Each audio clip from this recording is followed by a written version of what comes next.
Napakagandang infomercial na ipapakita sa inyo na marami tayong matututunan dito. Ito'y pinaghirapan, pinagtuunan ng matinding pagpaplano ang infomercial na ito. Ba't mangingin ng mic ko? Ano ba problema mo? Wala nang papakulay dito, masisira ka pa. Visit ka.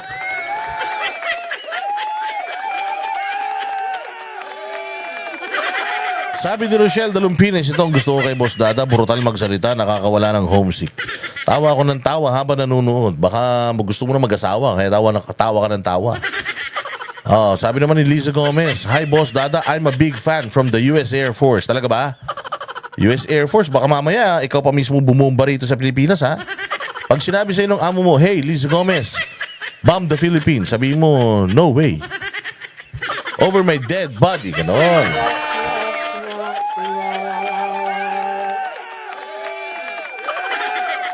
Hindi ba, Boss Dada, brutal ka talaga. Napapaihi ka sa kabrutalan ko, Squid Games. Grabe ka naman. Oy, mabuhay kayo, Maya Ashi. Sige, huwag nyo nang bulahin.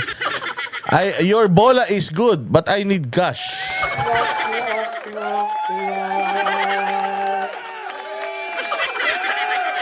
Sabi nito ni Arjane, Boss Dada, si Isko binoto ko eh. Pengi 500. Putangin na mo, di humingi ka kay Isko. Si Isko pala binoto mo, hindi naman ako eh. O kung binoto mo, babigyan kitang kiss sabay hug.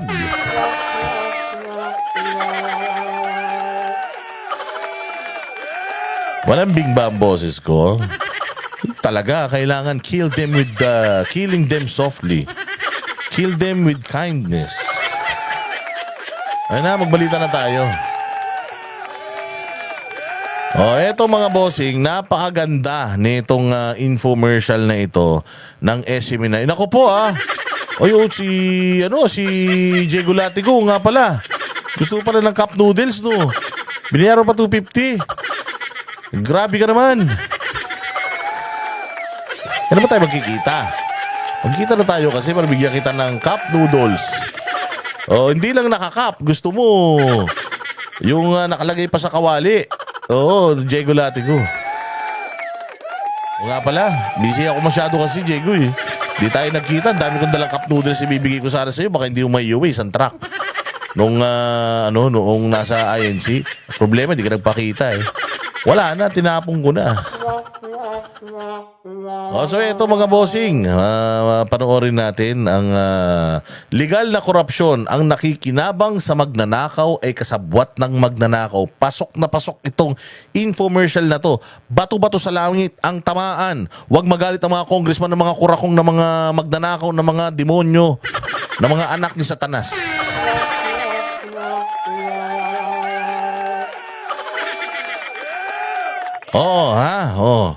Ito, panoorin ninyo. Napakaganda nitong infomercial na to. Tapos reaksyonan natin kasi talagang sumasalamin ito sa totoong sitwasyon ng bayan natin. At ito daw po, di umano. Atin-atin lang to Ang direktor daw nito ay si Pastor Kibuloy. Ang lupit. Idea daw niya lahat ito. Idea daw niya lahat ng ito. Kasi kapag kami dumadalaw sa kanya yung mga taga-SMNI, meron siya laging bagong idea. Ito, gawin nyo to. Kailangan magpalabas tayo patungkol sa mga issues ng bayan natin. Ito ang gusto kong mangyari. Pak. Perfectionist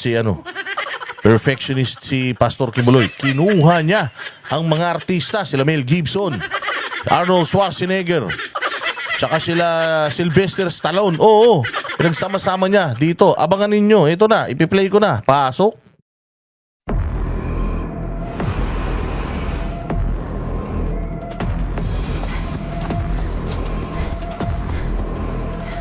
Hoy, magnanakaw! Magnanakaw! Huy! Pulis ka! Magnanakaw! Magnanakaw! Magnanakaw! Magnanakaw! Hoy, magnanakaw! Magnanakaw! Magnanakaw! Ano kayang gagawin ko? Ipamimigay ko yung konti para tumigil sila sa pag-iingay. Pare, magnanakaw, namimigay ng pera. Eto ang sayo. Wow! Ang bait ng magnanakaw! Eto naman sayo. Kuya, yung eto share ko. Sana Huwag ka nang maingay. Oh, eto pa. Tama na yan. Nakikipalato lang kayo eh. Nang maingay.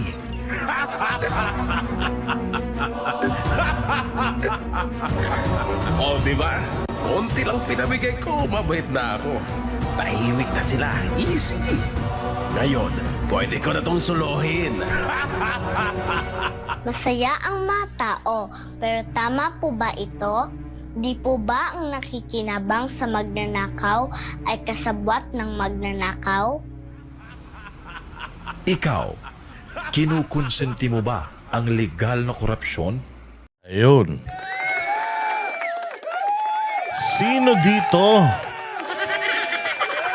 ang talagang gigil na gigil at nagagalit? Hindi mo na ako nakatanggap. Ano ba naman yan? Sa bawat tanggap ninyo, mga bossing ng mga ayuda, sa bawat tanggap ninyo ng mga pera galing sa mga politiko, lagi nyong tatandaan, ninakaw sa inyo yan. Now, tama ba na yung ninakaw sa inyo, makibahagi kayo? Kasi pag nakibahagi kayo mga bossing ng ninakaw sa inyo, anong ibig sabihin nun? Magnanakaw din kayo.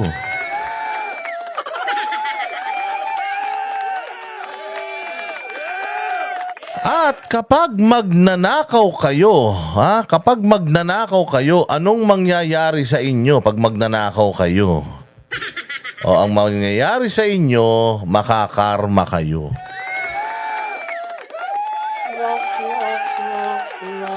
At pag nakarma kayo, anong mangyayari sa inyo? Mahihirapan kayo. Ano yung karma ninyo doon sa pagtanggap ninyo? Ang karma ninyo, ang bayan natin hindi uunlad. Bakit? Naging parte kayo ng korupsyon.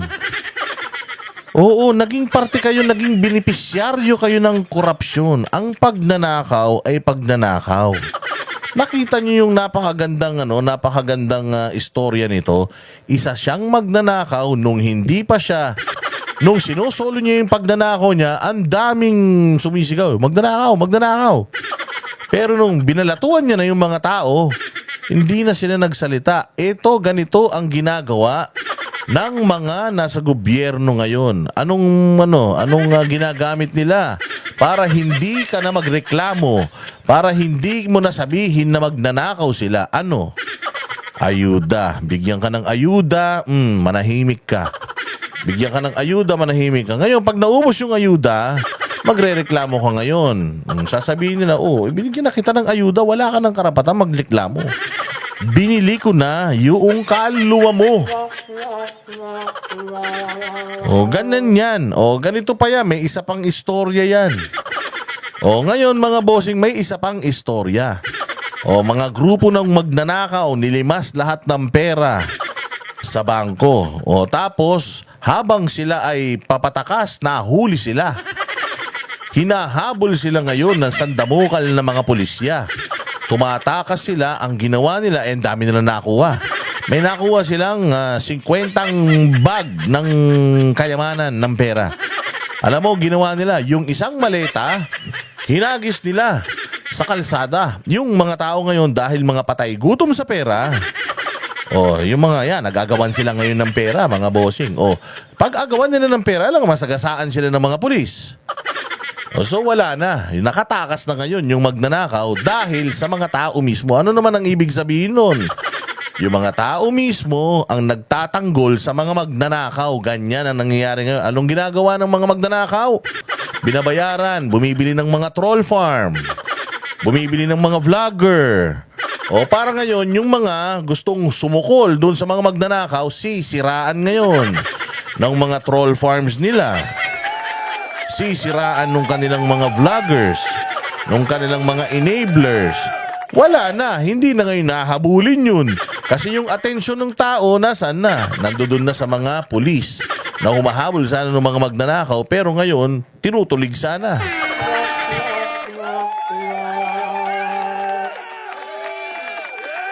Kaya nga, ang tawag ni Inday Sara sa pagbibigay ng ayuda is legalized vote buying. Oo, legalized vote buying. Bakit? Kasi sa tuwing nagbibigay sila ng pera, yung mga mukha nila nakapaskil doon. Na sa mga kumakalam yung sikmura, hindi malalagyan ng laman yan kung hindi dahil sa tao na to. Well, in fact, pera nyo yan. Actually, fraction lang ng pera na kinulimbat nila yung napunta sa inyo. Yung at least mga 90% ng ninakaw nila, ayun, pinangpapaaral sa mga anak. Sa abroad pa, sa mga pinakamamahal na mga eskwelahan, pinag-aaral sa mga anak dito sa mga exclusive school dito. Pinambibili ng mga designer clothes, designer watches para sa mga kabit nila, mga designer bags para sa mga kabit nila. Oo, at ipinambibisyo pa ng mga animal.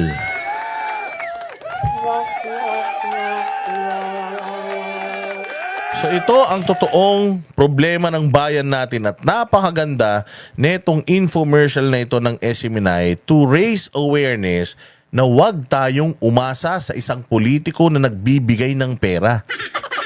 Huwag tayong umasa dyan. Ito lang ang masasabi ko sa inyo. Maraming pagkakataon na merong mga tao na gustong tumulong kay Pastor Apollo Kibuloy sa kanyang mga advokasya. Pag alam niyang politiko yung tutulong sa kanya, wala, mga bossing. Hindi niya yan tatanggapin. Bakit? Kasi alam niya, hindi mo naman pera yan eh. Pera ng taong bayan yan, tapos ibibigay mo sa akin.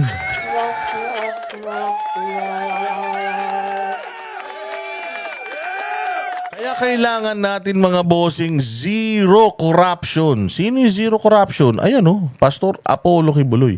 Wala yan bahid ng korupsyon. Kahit ano pang tanungin mo. Kahit saan ka magtanong, pumunta ka sa kanila, itanong mo, si Pastor Apollo Kibuloy bang may-ari ng mga ito? Tingnan nyo kung kaninong mga nakapangalan yung mga ari-arian na yan.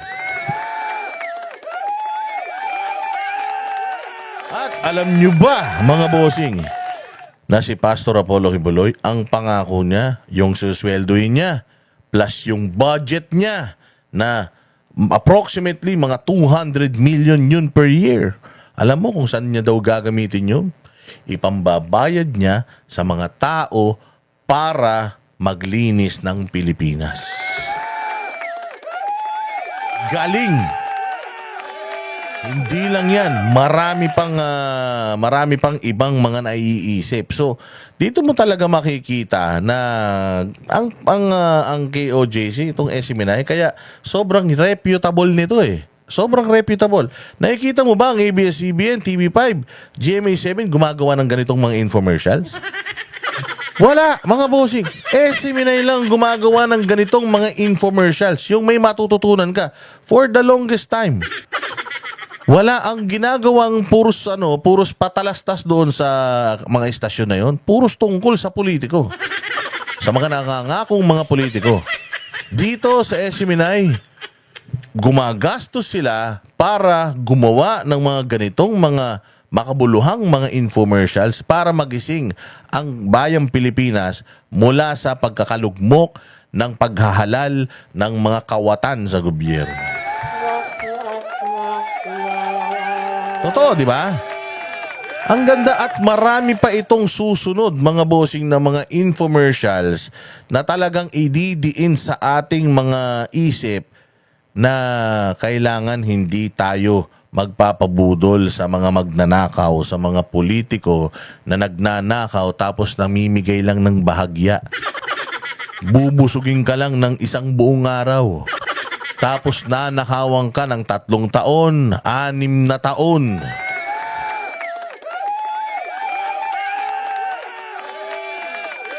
So palakpakan natin ang SMNI dito sa kanilang napakagandang infomercial at dahil dyan, it deserves another run.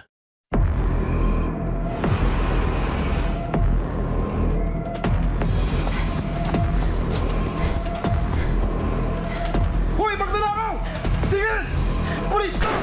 Hala, magnanakaw! Magnanakaw! Magnanakaw! Hoy, magnanakaw! Magnanakaw! Magnanakaw! Ano kayang gagawin ko? Ipamimigay ko yung konti para tumigil sila sa pag-iingay. Pare, magnanakaw, namimigay ng pera. Ito ang sayo. Wow, ang bait ng magnanakaw. Ito naman sayo. Kuya, yung share Eto ko. Huwag Sana ka nang maingay. Eto pa. Tama na yan. Nakikipalato lang kayo eh. Huwag nang maingay.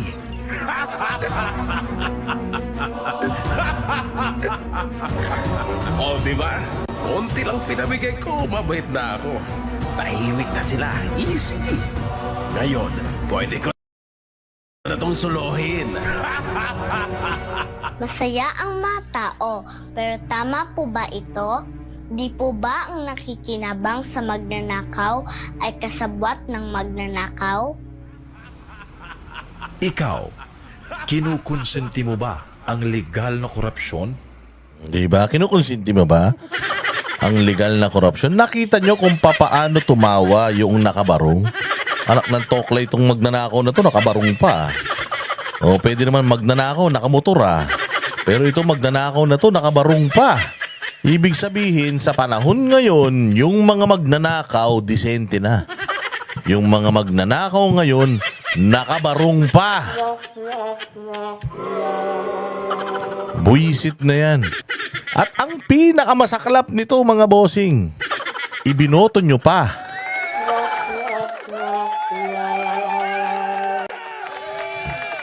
Yan po ang estado ng ating gobyerno ngayon. Magpasalamat tayo ng malupit dahil kung hindi dahil sa SMNI, wala na. Hindi na natin mai-expose ang kahayupan ng mga ito. Kaya galit na galit sila kay Pastor Kibuloy. Kaya gigil na gigil sila kay Pastor Apollo Kibuloy. Dahil itong ating gobyerno ngayon, godless talaga. Godless. Godless, mga bossing. Walang Diyos.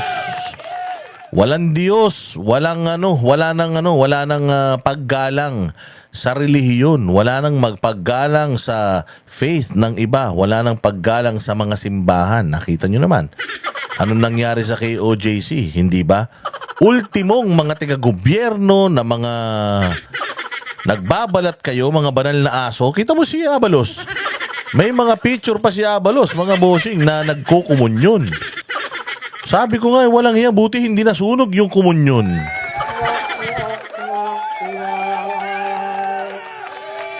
Buti hindi nasunog yung simbahan.